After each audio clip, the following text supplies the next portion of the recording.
there will be those who will say, far from it being Rahul versus Modi, Pawan Varma, it was actually local leadership of the Congress versus the local leadership of the BJP. Yes, you had Mr. Modi campaigning, Rahul Gandhi campaigning, but these state elections and across the country are becoming more and more hyper-localized. And therefore, whenever we extrapolate based on state elections to a possible general election, we make huge mistakes. We saw it in 2018, the Congress won Madhya Pradesh, Rajasthan, Chhattisgarh, wiped out 6 months later. What is to say that 2024 won't be any different? No, I agree with you, Rajdeep. I think we have to understand that the voter differentiates between his choice in an assembly election and her choice in a parliamentary election. And that has been demonstrated time and again. I slightly disagree with my friend Yogender that it became finally a Narendra Modi versus Rahul. Narendra Modi put a great deal of his persona into the elections, as he always does in every assembly election. But I think in this case of Karnataka, there were two factors that were against Modi, quite apart from Mr. Rahul Gandhi. One was the manifestly bad governance record of the BJP government for 5 years. And the second was that there were important, rooted local leaders and certain caste equations within Karnataka which were managed well by the Congress party. So I don't think Karnataka shows that it's become Narendra Modi versus Rahul Gandhi.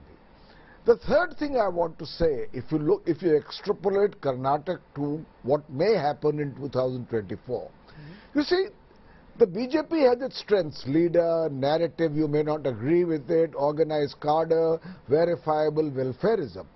But today, some of this is becoming repetitive, predictable, and I think a strategy of diminishing returns. The constant card of religious polarization. I think the voter is seeing through it. If governance records are not good, he's saying this is an attempt openly and blatantly to deflect attention from the real issues. Hyper-nationalism. How long can you continue to play it in a situation where there are legitimate discontents on the ground, in a K-shaped recovery where there is unemployment, there is price rise, there is a sense of rich becoming richer and the poorer poorer. So I think there are limitations to that, hyper-nationalism and religious polarization. As far as welfareism is concerned, I give credit to the DBT transfer policy, but I think that needs an audit. In Karnataka, for instance, women voters did not vote for the BJP precisely because of welfare scheme of the BJP, which was much touted. The Ujjwala scheme was not working because of the cost of the price of cylinders. So I think we need an audit on that, and I think 2024 is entirely a question not of the BJP's strength, but about the continued weakness of the opposition if it does not unite itself on an organic basis. Yeah, okay, I'll come to opposition unity. Like the last line lies with the Congress. Last line lies with the Congress party.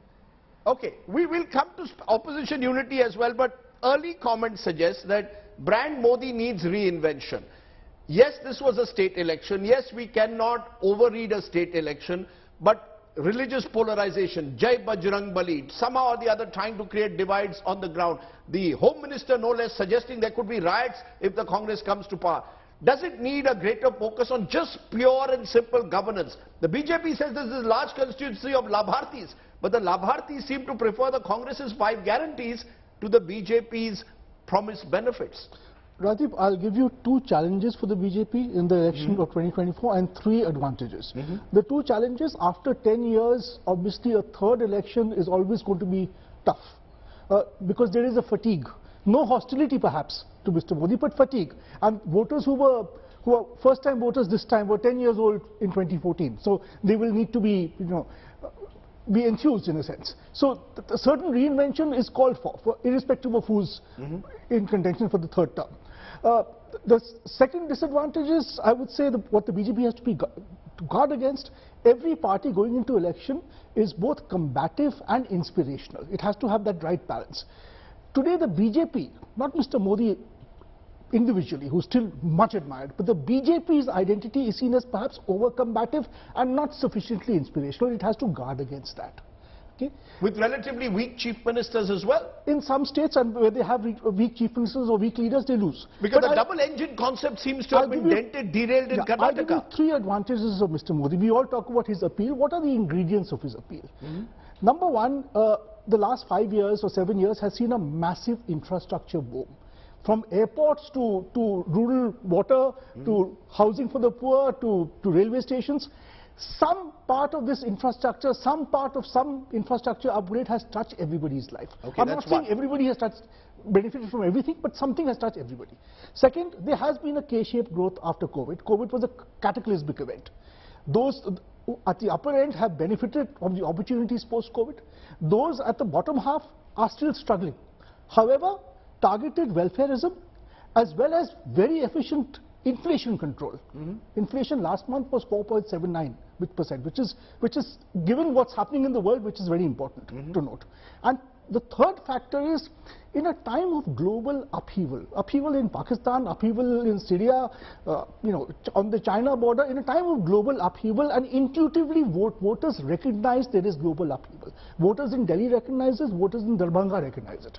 They recognize it differently, but they recognize it. In a time of global upheaval, people will not want to destabilize or remove a stable, steady, credible leader.